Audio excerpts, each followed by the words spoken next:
Hey, what's up? Dusk the Viking here, coming at you with a little bit more VHS content. I've got some gameplay for you, but first I want to preface the video. Lately, I've been talking about how I felt Monster in VHS had a lot of misconceptions, but some of you disagreed with me. You were like, you have to play Monster perfect or you get punished. You're all basing that off videos that you've seen. You've watched gameplay, you've played the game, and it just seems like that's true, but it's just not. And I've got some gameplay footage right here that I feel like proves my point. And I removed all my mutations and all my perks, and I played just for fun and still did well. Okay, so just starting out, first thing I do is I just run to a crafting table and pretend to craft. This is not the most try-hard thing to do. This almost never gets me anybody, but when it does happen, it's hilarious, so.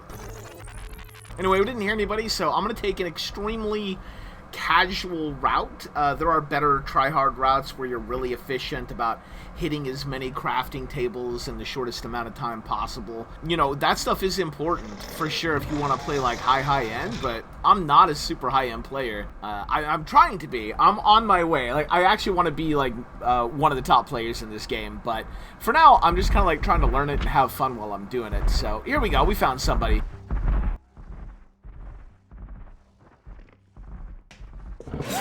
We got some hits. You know, we took a lap around the map, and that's enough that somebody's gonna have a weapon here pretty soon.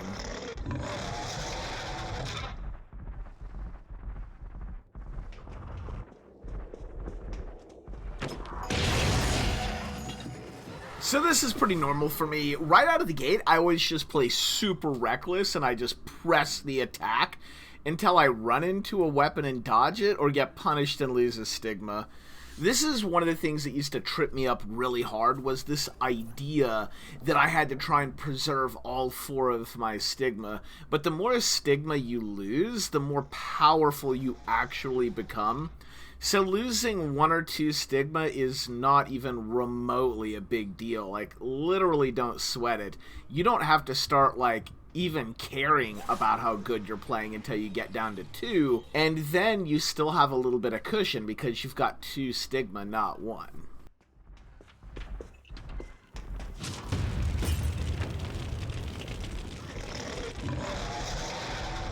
Using Berserk on cooldown is something I do a lot. It's just kind of fun to streak around the map really quick, and if you run into teens, you can kind of taunt them with your speed a little bit.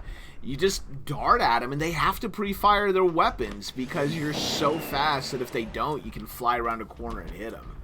So you don't have to have insane spacing or anything like that. You can just really harass the teams with your speed by peeling out in front of them and running around. Just make sure you avoid the hallways, you know, like move through rooms, move through cover, all that stuff. And if you think you've gotten yourself into a bad spot, use your howl defensively to punch your way out of an ambush or whatever, and then just take back off across the map. What you're looking for are free hits, essentially, right? Like, if you get a hold of a tournament squad team, yeah, you're probably going to have a bad day against them, but you still won't have needed to stress out. You'll just be like, oh gosh, okay, that was like a tournament level squad, whatever, you know, just, like, don't sweat those. That'll be like, what, 5% of your games, maybe?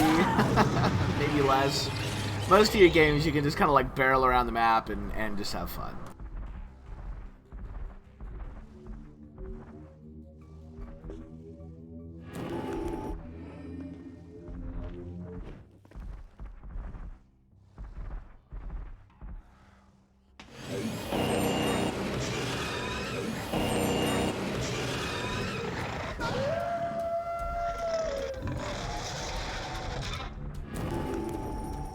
Notice how I didn't land a hit on the Brett?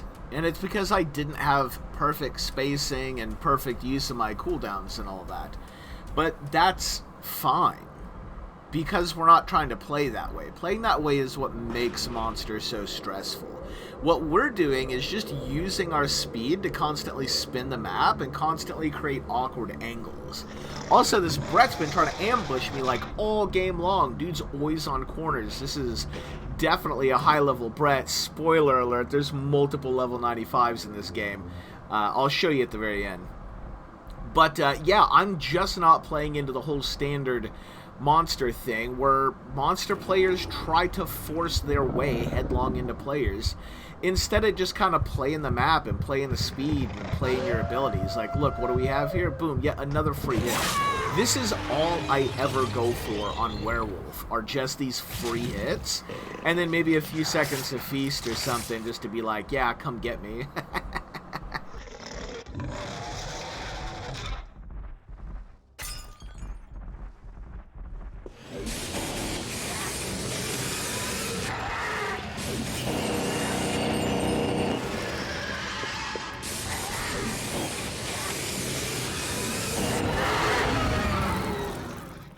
Alright, so they finally got me with the ambush. They've been working on this all game. It's gonna happen. Again, no big deal. I still have 2 stigma left, and now I'm even stronger than I was before because they have fewer kill weapons available, which makes it easier for me to patrol them on top of it. I also know that they're basically down 2 weapons, and all they have is this turret, which doesn't really affect me because of the way I play, and 1 Enigma. So I can just basically kind of roll into bully mode again and just start going all oppressive on the teens for a little bit, for a short window until they start getting weapons up, but then we just go back to spinning the map. So yeah, I'm just not stressed at any part of this game. Now, I did panic during the ambush, but that's because those are really exciting moments, and if you happen to come out victorious, you know, backing out of the corner and getting out of the ambush in time, it feels super awesome. Those moments can be super fun. For the rest of the video, I'm just going to skip to some of the more highlighted moments of the round.